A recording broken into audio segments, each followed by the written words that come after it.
I'm Tash, and we're going to do a workshop today on outdoor mushroom growing.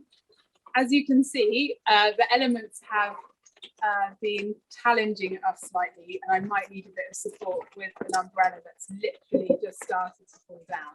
But we're going to go ahead anyway, one way or the other. So I work at 42 Acres, and I'm the production manager there in Somerset. I'm just getting a bit more tape on this one. Move out. And at 42 Acres, we have 173 acres, so the name isn't the same as the amount of land. And there's about 50 acres of mixed woodland. There's roughly a similar amount of pasture. And I'm sort of tasked with figuring out what type of land-based enterprises we can run from land.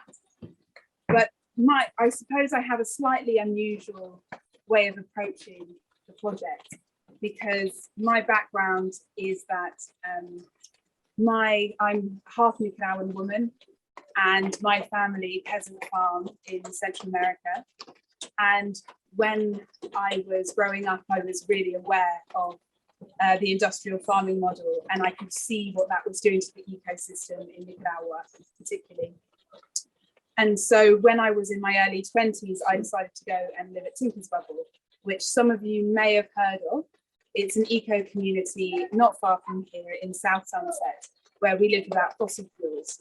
So my whole kind of introduction to farming was very low tech, very high labour, and really learning to live in sort of sync with the land, and slow down and not use fossil fuels, work with heavy horses, hand milk cows, make homemade cheese, and really try and produce as much food as we could from land. And so I later on went to work for the Land Workers Alliance and start my own little farm. And now I've ended up at 42 Acres, which is a project that is aimed at operating a soil to gut philosophy and producing, up to potentially 60 to 80% of our own produce, looking at running land-based micro enterprises and doing value adding. And so we have recently planted something like 1,000 nut trees. We've planted buckthorn, and we're planning to plant another 2,000 this year. We're just about to start. But one of our main projects that we're doing at the moment is mushroom growing. And so I'm going to show you how to do mushroom growing on logs. And Patrick, who's teaching with me, is going to talk about bed growing and how outdoor mushroom growing can benefit the ecosystem. So I will hand over to Patrick. Hello, everyone. My name is Patrick. I'm the CEO and founder of Upcycled Mushrooms, which is a mushroom spawn laboratory based in Bristol. I'm also the founder of Easy Mushroom Growing as well, which is a mushroom cultivation and ecology teaching platform as well, which is based online. I'm based in Bristol. I've been working with these amazing organisms now for an awful long time, like most of my adult life. I have no formal training in mycology per se. This is definitely a hobby that I took up when I was about 19, 20 years old. And I've just been working and learning and self-taught that whole time. And then I started my own business growing mushrooms for restaurants and cafes and stuff like that from about the age of 26, 27. And then since then, gone on to do teaching and now consultancy and working with other farms and operations like that. I have done pretty much every type of mushroom growing out there. So I consult for setting up indoor mushroom grows and also for outdoor mushroom grows. So yeah, I feel like I've got a good understanding of the kind of differentials and what different models that could be integrated into a farming system. I'm really deeply passionate about changing the food system as a whole, and I've been involved with many other farming projects as well as working with Grow Wilder in Bristol, which is a Avon Wildlife run Avon Wildlife Trust run ecological small-scale farm trying to look at increasing peri-urban agriculture. And I was also one of the founding members of Street Goat, the urban micro dairy setup, which I'm sure some of you might have come across. They've been involved with the RFC and were also one of the projects featured in the In Our Hands Landworkers Alliance documentary. So yeah, that's just a bit of a background about myself. I think we're going to move on, and what I'm going to start with doing is just talking really about how mushrooms the role that mushrooms can play within a farming system. So if some of you have land, or even if you just have an allotment as well, it's actually quite easy to be able to integrate these organisms into your food system. So I'm looking very much here at like actual edible mushrooms that would be a crop essentially, rather than other fungi. So fungi exist pretty much everywhere in the ecosystem, and they're performing a whole heap of different roles within the ecosystem at the same time. So we have like fungi in our composts, fungi in beers, bread, all sorts of places. So there's a lot of different groups, but the one I really mainly focus on are a group called the saprophytic fungi. And these are fungi that eat dead organic materials. So fungi that take like wood, for example, or compost, like pre-made compost and like manure and things like that, and extract and break down these materials and turn them back into soil. So they're the kind of recyclers in the process that will take organic material and turn them back into nutrients, essentially back into your soil, and rebuilding fertility into your soil, which is what the main thing that I really love about outdoor cultivated mushrooms is this interlinking and a way that we can utilize that processing of composting and bringing mushrooms from bringing these materials that might just be composted down anyway, which would have been done by fungi as part of that, ironically, but actually utilizing particular species of fungi within that process so that we can get another crop out of that system on the way back towards creating fertile soil. So yeah, the reason why we really only work with saprophytic fungi rather than things like mycorrhizal fungi is the ease of being able to grow these fungi. A lot of other fungi groups are quite complicated in terms of the ecology. So as a cultivator, you are needing to actually like replicate the natural system that exists to be able to grow these mushrooms. So saprophytic fungi are very simple in the way that they digest. You give them a food source, for example, like wood or log or something that would be representative of a log. So we could use sawdust or wood chip and things like that to represent wood, like a log.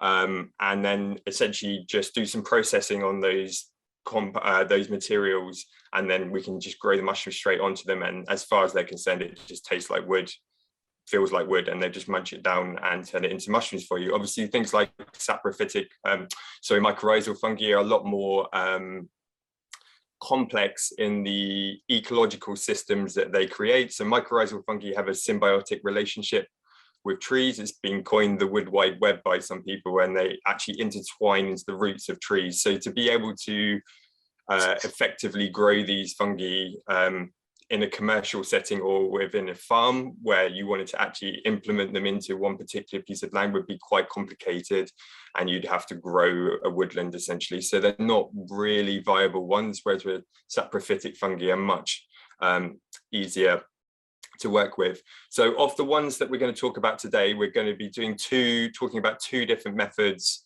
of cultivation. One of them is wood chip beds, growing wine cap or Stropharia rugosa annulata onto wood chip beds, and ways that you can integrate that into your food growing or into your market garden system. And we're also going to be talking about log cultures as well, which you can also integrate into other food growing systems. But also if you happen to have access to woodland as well, this is a really good way that you can make woodlands into a commercially viable option within a farm. So I'm just going to share my screen. So I'm going to start off talking about wine cap. and just give you a quick rundown of how it all works. 1 second. Yeah, perfect. Okay, so what you will need to build a wine cap bed is really simple. You will need some spawn, which you can get from lots of different suppliers. I supply this stuff outwards. Essentially, this will come in the form of some wood chip or in some sawdust with the culture grown onto it. You will also need some wood chip. This generally needs to be as fresh as you can get it, but even if it's slightly old, it's not too much of an issue. The great thing about wine cap is that it's super strong and it can outcompete most other competing fungi within that kind of ecosystem of a pile of wood chip. It does need to be majority deciduous, can have a bit of coniferous mixed in. The issue with the coniferous is that it has, most coniferous wood has kind of resins within the chip, which a lot of them contain essentially like natural fungicides, which inhibit the growth of most fungi.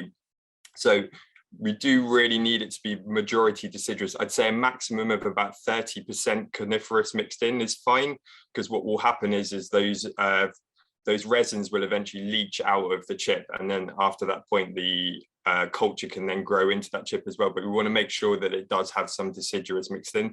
But apart from that, any deciduous chip is pretty much fine. Fruit woods work fine. All the kind of broadleaf stuff works absolutely fine as well. And then some big cardboard sheets. I really recommend going to bike shops that sell push bikes, because they always seem to have these gigantic cardboard boxes that the bikes come in that are all one massive piece and save you having to rip it apart, find loads and loads of small bits of cardboard. The cardboard isn't essential, but what it does do is you essentially you lie the cardboard down first of all, and it creates a kind of weed barrier and suppresses any of the kind of grass or anything else coming up from underneath as well for quite some time. And eventually it will just become part of the food source for the mushroom culture anyway. So mushrooms are great in that although they were eating majority on wood, actually they will eat pretty much anything that came from wood in the first place. So like cardboard, paper, any of these products that were originally wood-based initially they will quite happily eat onto. But yeah, the cardboard's there just to try to create a kind of essentially a natural weed membrane. The wine cap does need to be in contact with soil. There are some certain microorganisms that need to be present for it to be able to fruit properly, but that doesn't mean that you need to be topping soil onto the top of the bed. It just needs to be sat onto bare soil. But obviously with the cardboard layer, that will just degrade down to really quickly and be eaten by the culture before it gets to the point where it actually needs to fruit. So this is what wine cap spawn usually looks like. This is grown onto wood chip, but I said it can also come on sawdust as well. And it's just this colonized chip. And this is what we use to trigger the bed to get it started. And the way you build the beds, so like I said, you lay some cardboard out down the bottom, and then you want to put down about 4 inches or about 10 centimeters of this wood chip. And then you're going to then sandwich layers of this spawn in between on top. So what I usually do is split the bag of culture in half. My bag cultures come as a 2 kilogram bag, and that should do a 2 by 1 square meter, 2 by 1 meter bed. So if you take about 1 kilogram of it out and just loosely spread that all over the top of that 4 inches of wood chip that you've just laid down, and then with the other half of the bag, I like to put like these mounds of wood chip down, dotted around across the bed, which will basically give the culture like a stronghold, so that it's definitely got somewhere where we've got a lot of colonizing that's happened already that it can then grow off of. So these are kind of like anchor points, I guess, within the bed, because what's actually going to happen eventually is that this culture is going to spread off of this starter spawn that we've put in, and it's going to grow across all of this wood chip across the whole bed.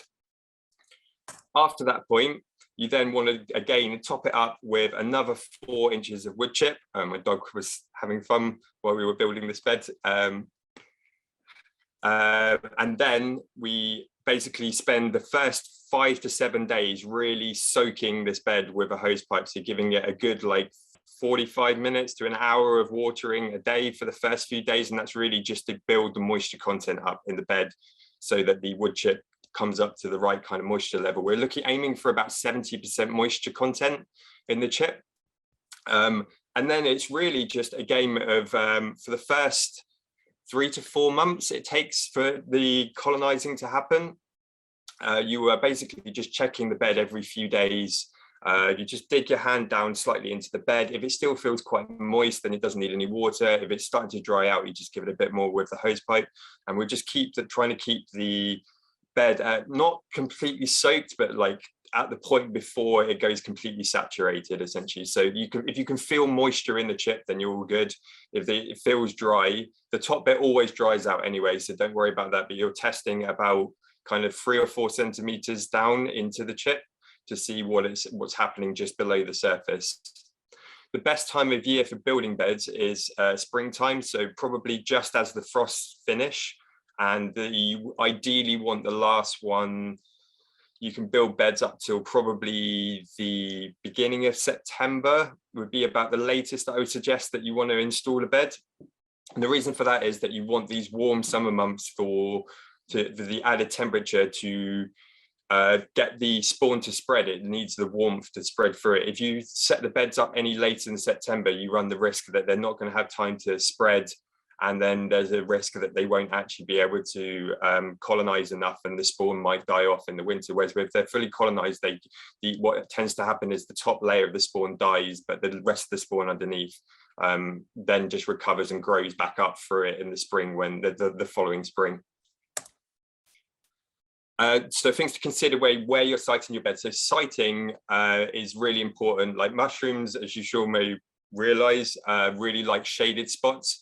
So a kind of north-facing side is a really good space where you can site beds. So any kind of shaded spots on your allotment or in your farming system, where it's great because these are spaces that aren't usually taken up with other food growing, because most plants really enjoy like much sunnier spaces. So this is a really good way you can utilize a lot more space. And one of the really amazing things that I've been doing over the last, since I started learning how to do these ones, is a process called what I'm calling like a living mulch layer. So using things like using soft fruits like gooseberries and currants. And obviously you'd usually probably be putting a mulch layer down with those anyway of wood chip, but you can then essentially inoculate this wood chip. And what happens is that this one cap breaks this chip down about 8 times as fast as what it would normally break down if it wasn't inoculated, which then feeds way more nutrients back into the soil, meaning that you get much bigger soft fruit bushes. And then afterwards, the soft fruit bushes grow and grow and create the shade layer that you want for the mushrooms to grow. So you end up getting better mushroom fruiting as well. So it's this kind of companion planting. It's not a symbiotic relationship, but the two are complementing each other. And also that space under that soft fruit is essentially wasted space within a food growing system. So this is a really quick and easy way that you can get more crop out of the same space within a farm. Other things to consider, obviously access to water. Like you will need to water this quite a lot, particularly when it starts fruiting as well. And ease of harvesting, you really do need to be harvesting most days because slugs do become an issue if you leave mushrooms for too long. I'm sorry, I'm going quite fast. We've got a lot to get through. So if anyone wants to ask me any questions, I'll leave my Insta and Facebook handles and my email and website at the end of the presentation. You can get in touch if you want to know more. Maintaining, obviously watering are covered. Pests is always going to be a little bit of an issue, and slugs are really the main pest that you have to deal with this. Doing them in raised beds can help with this, but also just harvesting when the mushrooms are really young and before the cap fully opens out is a great way to avoid getting too many slugs as well. And on that note, this is kind of the level where you're wanting them to look like when they need to harvest. So as you can see, you get some absolutely massive mushrooms. These are some that my friend sent me from spawn from this year. This mushroom is also coined the garden giant, and I have harvested a 0.5 kilogram mushroom before from one mushroom from a bed, and they just get absolutely humongous, and I'm sure Tasha will agree. And the yields on these are absolutely insane sometimes on a good year. Tasha, I think... grown mushrooms, you get loads of money for them. Yeah, and these mushrooms, when I was retailing these to restaurants, I was getting £17 a kilo for these and harvesting about 2 kilos a week from a metre square. So you're talking like £30 a week from 1 metre square. So, and Tasha, the guys at 42 acres, I can't remember the exact figure, I have to ask her in a second, but they had a 60-metre strip, and I think it was like, it was in the tons that they were harvesting last year. So the other really great thing about OneCap is actually you can split these beds. So once you've done a full season or 2 seasons on a full bed that's been colonized, you can then split the bed down, take half the spawn out of it, and use that to then colonize another bed. So there's this kind of exponential growth that you can do with this mushroom, where you can just split the bed, take the spawn, use that to build another bed, and then top both of them up with more fresh wood chip, and keep growing and growing and growing the bed as it grows across. There is a limit to how many times you can do this, just because of the way the genetics works, but it's really simple to fix this, in that you just get a new fresh bag of the spawn and split it and just put a few handfuls into the bed, and the new DNA from the new spawn then gets shared across the whole network within the bed, which then resets the genetic clock essentially on the bed. And then you're able to just keep doing this process over and over and over again. It's just a great way to use up wood chip in general. I mean, when I was working on the farm in Bristol up at the Avon Wildlife Trust one, we had a basically unlimited supply of wood chip coming in, because the council were just looking for places to get rid of it. So we used to just keep building more and more and more beds across the site. And actually what happens after a while is they get so prevalent that they end up essentially self-sporing and then just spreading all over the site onto other chips. So I was starting to find them on places where I hadn't even put the beds in and stuff, just where we were using the wood chip on the paths and things. This is some of the things you can see here, how well colonized this bed is. This is a like shovel dig down and sample, and again, like this is the bed splitting process, and then using this spawn here on the right to actually then utilize that to make up new beds. Cool. I was super quick on what I'd normally talk about this for a while, but I realized that I don't want to go on for too long, and I need to leave some time for Tasha and also some questions and stuff. But if anyone does want to get a hold of me, do feel free to contact me through my website or through social handles as well. And yeah, thank you very much for listening. Welcome back to Broome. So yeah, I would definitely vouch for the fact that wine caps are incredibly prolific. What I would say is that the different sizes of mushrooms that Patrick talked about, harvesting them really small. Yes, if you want absolutely perfect mushrooms, the small ones are really beautiful. But what we found at 42 is that if you harvest the big ones, you can get some really beautiful large caps. But what I would mention is that stalk is really like a pulled pork food. So if you're vegan or vegetarian and you want to make something that's like pulled pork, you can actually cut the stems off and pull them apart and cook them, and they're amazing. So it's worth kind of exploring with them and seeing what different dishes can be made. And we're now trying pickling and all sorts. But anyway, I'm going to stop going on about that for a minute. So let's talk about this setup here. So this is just log throwing.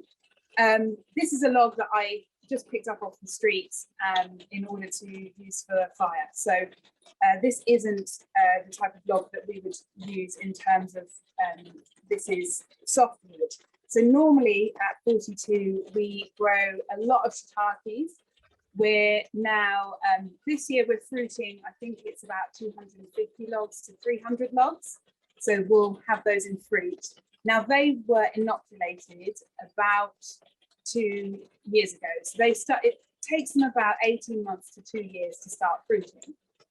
And the thing that I've found really interesting is that the logs that I inoculated that were oak are taking more than 2 years to start fruiting, whereas the logs like beech or something a bit softer or birch come into fruit much quicker, but end up finishing fruit much quicker as well. The logs have about a 3-year lifespan of heavy fruiting, and I will show you the first step, and then I'll talk about how you manage the logs after you've inoculated them. I'll do the demo first. So this is about the perfect size that you want to inoculate into, partly because it's easy to carry. I have a drill here. I use battery ones, but if you have mains, you can do that, it's fine. And I have a special drill bit. I don't know how well you can see it, but it's a special spawn inoculating drill bit that we get from Japan. And they're about £19. It's actually quite a low cost thing to set up. So if you did want to do it on hobby scale, or if you wanted to do it for your allotment or as a group, it's well worth kind of, you know, I think a couple of £100 max, and you can do it. So I'm not going to start at the very end, but normally I would. So you drill down, okay, and your holes want to be about a palm's width apart. So you're just going down.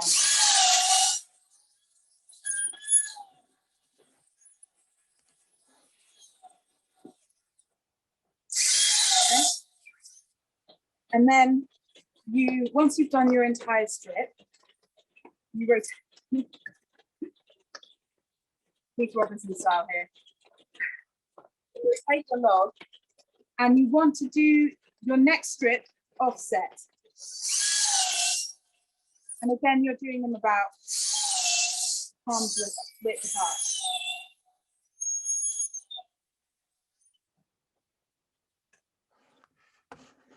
Now with the logs, you want to inoculate them between 2 weeks and let's say 2 or 3 months after they've been cut.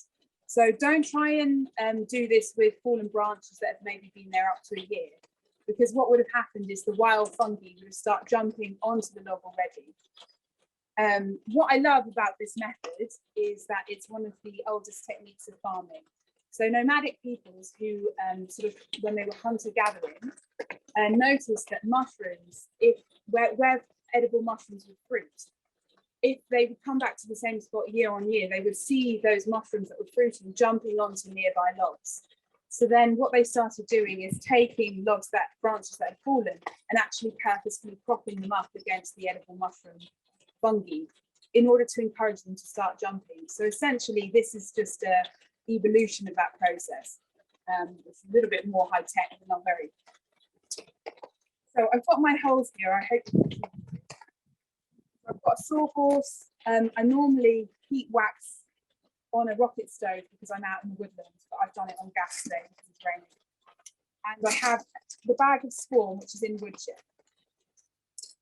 Now, like I said, in terms of logs, we're mainly growing shiitake mushrooms, but we're also growing mushrooms in beds, as Patrick said. And then the other method that we're experimenting with is growing mushrooms on tree stumps, but that can take up to 4 years to start fruiting. So ours are just going into their 4th year now, so we're watching them. Okay, so this is an inoculating tool, again, a specialist bit of equipment. And what you do is you stab your inoculating tool into your spawn. So now we have almost like an injection of mushroom spawn. You take the tool and you push it in there. And now I have a compacted amount of mushroom spawn in sawdust in the log. And I'll go along and do all of those.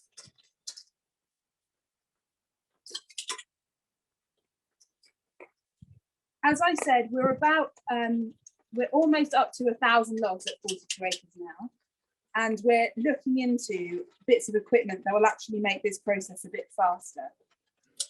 But one of the things we do, and I know Patrick did this when he was growing mushrooms for sale, and it's really popular at 42. So if anybody wants to come next year and do this with us, we run days where you can come and help us on the farm, and we do an exchange and we feed you, and we do a little bit of meditation as well.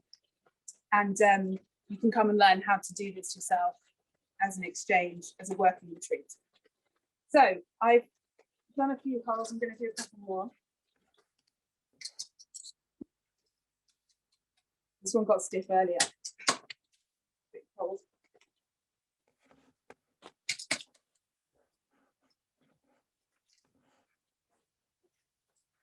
So let's imagine that I've drilled holes and I've inoculated the entire log. So you just keep going round, okay, all the way up to the ends. The next phase is you use this, which is cheese wax, and I buy it on eBay, or it's really easy to get hold of, and it's something like £15 a kilo, and you heat it up in a pan. And this one has started cooling because it's freezing out here today. So I've got my wax, and you take a sponge and you seal the holes with the sponge. You seal the holes with the wax. So I'm going to wipe it on quite heavily. And the reason why you do this is because birds and insects are really, really interested in the spawn that's gone inside the holes. So you're doing that to protect the mushroom spawn from being eaten before it's penetrated inside the log. It's really common for birds and insects to get interested in them at some point, but often, and so sometimes I'll find, and actually I'll show you in a minute, sometimes I'll come along and I'll find that birds, had all of the spawn out of one side of a log, but often once that's been in there a few months, it's already starting to go in and you have nothing to worry about. So once you've filled your log, it's a waiting game. You stack it up. You don't want to make sure that you're doing this between sort of April time and October, but really try and avoid doing mushroom logs before the, sort of at least a month or two before the frosts really start coming on, because that can actually damage the ability of the spawn to start eating the log and make the log susceptible to wild strains. So you stack it up and you make sure that the logs don't dry out. So for example, if it's a hot summer, what I do is I actually cover them up, or I give the logs of water. And I do that about once every 2 weeks if it's really hot. If logs start to crack on the ends, then you also need to be mindful that perhaps they're drying out, and either cover them with tarps or cover them with water. And then after about 1.5 years, I come along and check what they're doing. And I'm just going to show you a log that is, I think, about 2 years old now.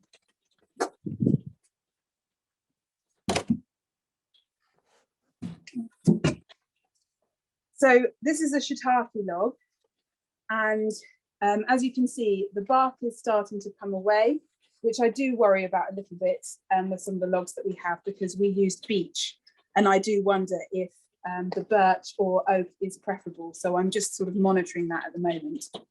And you can see that I used black wax that year. I use different colours each year to help me remember how old the logs are. And what I'm looking for to see whether a log has, if this mushroom has managed to colonize the log, is I'm looking for indications on the end of the log to see. And here, this is a really, this patterning is typical of a log that is been well healthily colonized with edible mushroom spawn. And you can see this kind of white patterning. So once that starts to happen, and it's happening all over the end of the log, I know that that log is starting to get ready to fruit.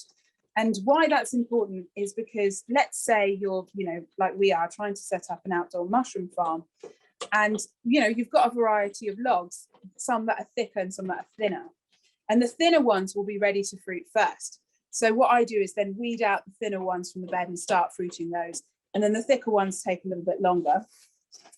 And as you can see, some of the spawn has been eaten out by insects, but that's not a problem. This log is fruiting happily and healthily. So in order to fruit the logs, can you see me okay? Or shall I move back? In order to fruit the logs, you need a big vat of water, or you just need lots of time in a small vat of water. Once they're ready to fruit, you can either let them fruit naturally, so they'll fruit once or twice a year, depending on what type of mushroom they are, or you can force fruit them, which is what I do, so that if we're doing an event or we're running a retreat at 42, then I can fruit knowing that they're going to get used in the kitchen fresh. So we have a big old cattle feed trough, and instead I fill it with water, I put the logs inside and I immerse those logs for 24 hours. And they say, although I don't quite understand the science behind it, that you're essentially mimicking it raining really, really hard, and the mushrooms go, oh, I'm going to fruit. And so you take them out of the vat of water. I put them on pallets at the moment, but we're going to be building fruiting racks, which, you know, will make it much easier for us to harvest, because they'll all be stacked kind of in this shape rather than stacked on top of one another, which sometimes I know that my person that works with me just finds it really hard to get into the stack sometimes. So it depends how many you're doing. But we stack them up at the moment, and I get a mallet and I hit them. And when I did it with Patrick, I saw that he was a lot more vigorous than me. And I actually think the more vigorous, the better. So then you get your mallet. So I've forgotten the mallet, I've just realized. So you get your mallet, we're going to pretend this is a mallet, and he hits all the way along your saturated wet log. And that helps mimic a log falling onto the ground. And then when it's having contact with the ground and feeling that vibration of the ground or rain, it encourages the mushroom to fruit, and it works a treat. So then you kind of roughly know that you're going to have shiitakes from 2 weeks onwards.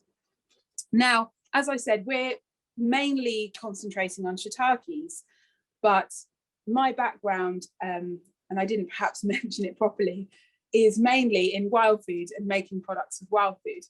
So I got really fascinated by mushrooms, and I was really lucky enough to be one of Patrick's first students and fell in love with mushroom growing. But the reason why I was on the mushroom course was because I really loved wild mushrooms and I loved eating mushrooms. And I loved all the identification and also wild plants.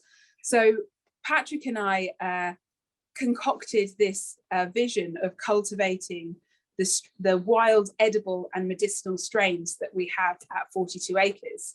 And I'm just going to grab one of the results. So I have no idea how well you can see this. We'll come a bit closer. So this is a wild strain that we cultivated. I think we started cultivating this 2 years ago, and we collected the mother mushroom, which was a large turkey tail, and Patrick cultured it in his lab, a process which involves sort of cleaning the strain, which is very sort of techie and I have no idea about really, and then brought it back onto site in sawdust, which we then inoculated into this log using the same process that you've just seen me do. And this is a year after that. So the project was started 2 years ago, and this is now a year after it was initially inoculated, and it's growing really successfully. And I love this mushroom. It's really amazing sort of immune stimulant and antiviral and antimicrobial. Paul Stamets famously cured or helped to cure his mother of breast cancer with this mushroom. So it's a really special mushroom, and I think it's the sort of nettle of the mushroom world in terms of it's wild, it grows everywhere, it's prolific, and it's extremely nutritionally supportive for you. So we're growing lots of these and and now we start to look into what products we can make with them. So I've been playing at home a lot, and just wanted to show you some tincture. And then, so I'll show you the tincture in a sec, because I'm getting hand signals saying that I should wrap it up. So this is just one other mushroom, which is called the artist conch. This is also a wild mushroom. It's the English form of reishi, and we collected a wild strain of this mushroom from 42, and it's currently growing in the lab. So we'll be able to let you know what's happening with that one next year. And we're also growing birch polypore, which is anti-parasitic, antimicrobial, antifungal, antiviral. So it's an incredible medicinal mushroom as well. So we just kind of make all sorts of things, and we're sort of like a Willy Wonka factory at the moment, just experimenting and making gravy and pickles and all sorts. So I'll just show you the tincture, which anyone can do at home, really simple.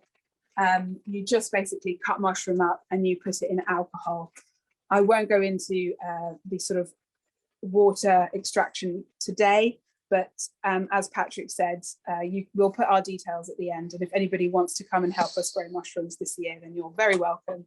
And I'll talk more details another time. But thank you. Patrick, did you want to add anything? I think I'm all right. I've kind of been answering questions in the chat the whole time with the ones that have been coming up with people trying to add. Yeah, the shiitake are the only ones that you can really force fruit in that respect. Like this method with log growing, you can use for a whole variety of different primary saprophytic fungi. I'll just explain. So there are primary decomposers are ones that will be the initial ones that will get onto like a log. A secondary decomposer will take what's left after a primary has finished eating and turn that back into soil. So there's a succession of different fungi that work their way across this food source.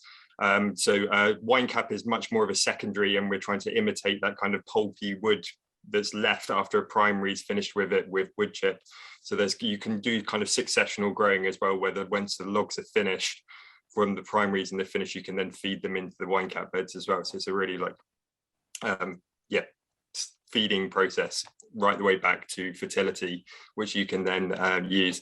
And yeah, with all of these processes, both of them, they're really ways that maybe you can use for like priming ground as well, for then going into arable in a much wider, longer term kind of rotation within a food system. So maybe using wine capping, kind of similar way you might do to grass lays, for example, where you might grow wine cap on a particular piece of land for a few years and then switch it back over to arable afterwards. But yeah, we'll try and keep things wrapped up. It's a lot of information we're trying to cram into a very short period of time. We've got a tiny bit of time for some questions. Tasha, do you want to add anything else? No, thanks for having us. Thanks for coming to our talk. And if you want to find out more, we'll share our details in the chat thing. Yeah, totally. ORFC team, do you want to pick a couple of questions, or should we just try to was there anyone particularly had a burning question they wanted to ask in the last couple of minutes? Yes, there was one question about the cardboard that you're using and the glues, whether they're toxic. Yeah, so generally I would not use the ones with the glues in. I think there are pretty stringent regulations within the EU. So as long as the product that is being produced, there are quite, particularly with the inks on the cardboard and stuff, they're generally all non-toxic. Now, I'm making sure if you're going to use cardboard like that, to just make sure that you get all the sellotape and stuff off, because obviously that won't degrade down and it'll end up just in the soil otherwise. But yeah, not had any issues with that. And another question that came up quite a lot was the substrates. How fresh do they need to be, both of the logs and of the wood chips? So the wood chip, you're able to have a bit more leeway with. I've used chip that's like about 10 months to a year old, and it's still great with wine cap. Wine cap's really aggressive and will outcompete, so long as there's not already like a fungi literally growing on that chip. So if it's already turned white and has got obvious mycelium growing on it, then that's probably not a viable chip. But apart from that, you can definitely use it. With the logs, you're ideally looking for between 2 weeks and 4 months from felling is like the optimum window. I have actually pushed it to 5 or 6 months, but we'll see. I think in the winter time, it's a little bit safer, and if you lift them off the ground. So once the logs are felled, if they're lifted off the ground, you've got much less chance of wild strains going into those logs than if you leave them on the ground. Yeah, definitely. So if you're having stuff felled, you want to put it onto like a pallet or something, because a lot of the weed fungi that will then get into the logs, like Tasha said, will come from the soil. So just elevating is a great idea. I'm just going to put my email address in the chat as well. If anyone has any other questions, because I know there were a lot coming through, do feel free to contact me. And yeah, I will have wine cap available from probably mid-February. There's not much point in getting it in before that point, because you want to wait till after the frosts are kind of wrapping up. So we should have lots available for everyone. So I would like to thank both Tasha and Patrick for a fantastic session. And The speakers are available on the Hoover platform as well, and there are discussions happening there, and there is a possibility to organise virtual meetups as well. So Patrick, thank you, and Tasha, thank you very much. No problem. Thank you.